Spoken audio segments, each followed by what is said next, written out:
And we're back with you now on WZBN News. This is Mercer County Close-Up. Millions of Americans struggle, shall we say, from being overweight, whether it's a little bit or a lot. A very well-known individual from Hamilton Township who has become even more famous on a global platform in the last couple of years recently released a book about his own challenges being an overweight individual earlier in life.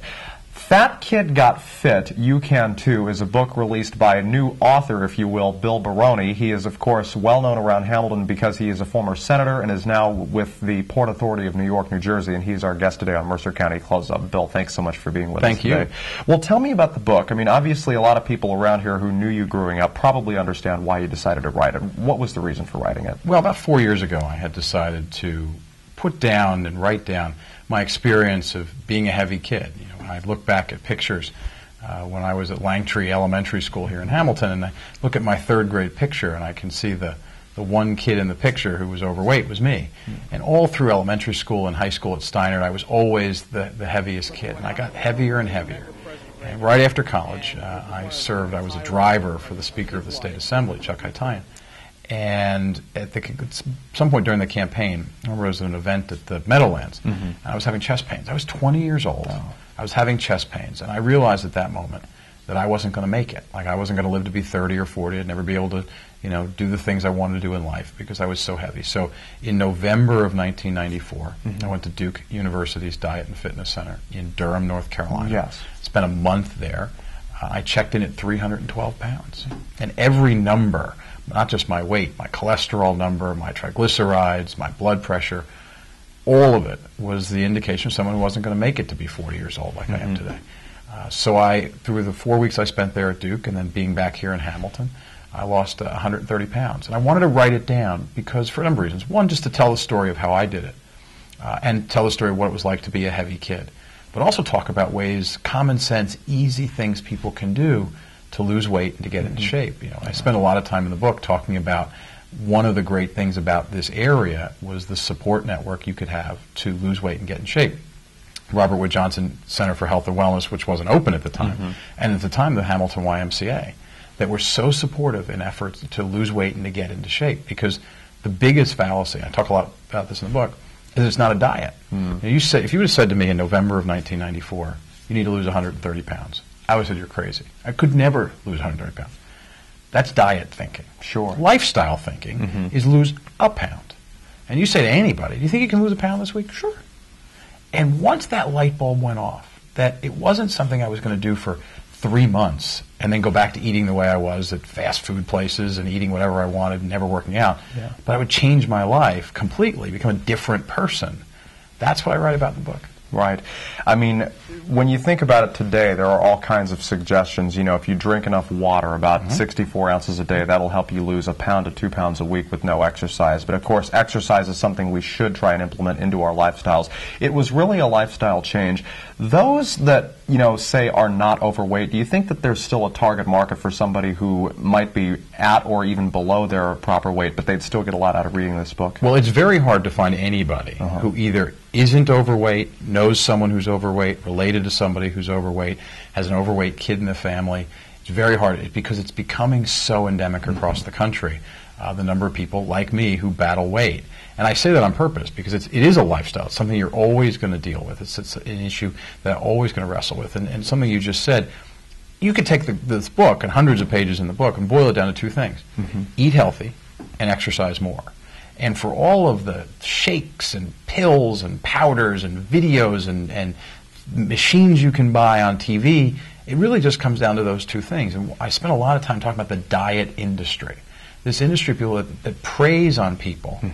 And what it really comes down to is eat healthier, not starve yourself to lose 10 pounds, but build a healthier lifestyle, build in water, like you said, and just take sort of common sense, both fitness and nutrition tips. And I spend a lot of time in the book, there's probably 50 or so tips in the book about things that we all can do to make those measured changes in our lives. And because of that, so I wrote the book, and I'm very fortunate to be able to have people who want to sort of see how I did it.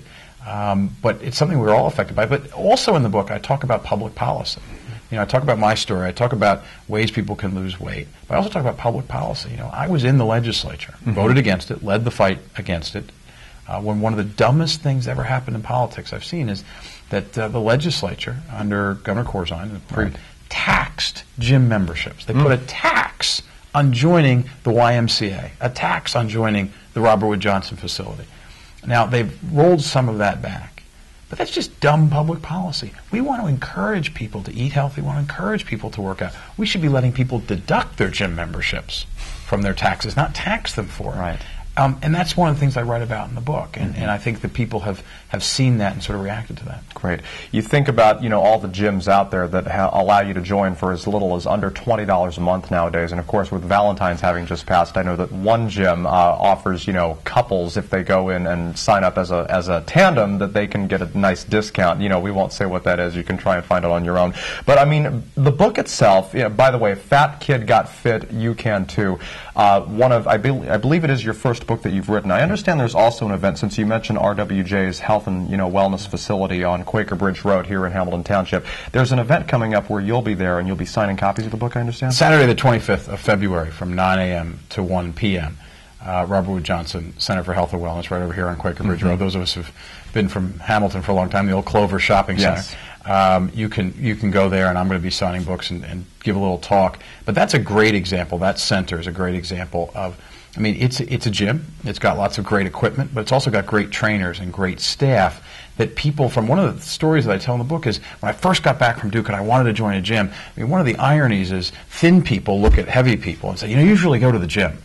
And then I went to one of these sort of tough guy metal gyms, and you walk in, and then the same thin people who thought you should go to the gym, you walk in, and they look at you funny, like, what are you doing here? The great thing about the Robert Wood Johnson Center for Health and Wellness is it welcomes everybody at all phases of fitness, from people who have 4% body fat and perfect everything, to people like me who were, when I came back from Duke, were just trying to build a healthy lifestyle. So they asked if I would come over and spend some time there, and of course I'm a member there, so I work out there a lot, and so it's important. And we need to do, there's no one secret. That's the diet thinking. The diet industry wants to think there's one pill, one shake, one drink, one something that will solve all the world's problems when it comes to weight. There isn't. No. You need as many different ways to battle the issues of weight, and one of the great things about that center is they give you a lot of options. That's fantastic. All right. Well, thanks so much for being our guest, and we hope that the event on the 25th goes well for you, as well as book sales. Thank you, Jack. Thank you very much. Bill Baroni, longtime senator from this district, if you will, from Mercer County, a native Hamiltonian now working at the Port Authority of New York, New Jersey, recently just released a book, Fat Kid Got Fit, You Can Too. Visit the RWJ Health and Wellness Center on Quaker Bridge Road, Saturday the 25th of this month, February. You'll be able to meet Bill, get your book copy signed. I'm sure, of course, pick up the book if you don't already have it. And definitely, if you haven't made a New Year's resolution yet, we're well over a month into the new year, but, try to stay healthy if you can. If you're not already, make a good resolution to just stay fit and eat and exercise well. I'm Mark Fontes. Thanks so much for being our guest on this Mercer County Close-Up. We'll see you again really soon.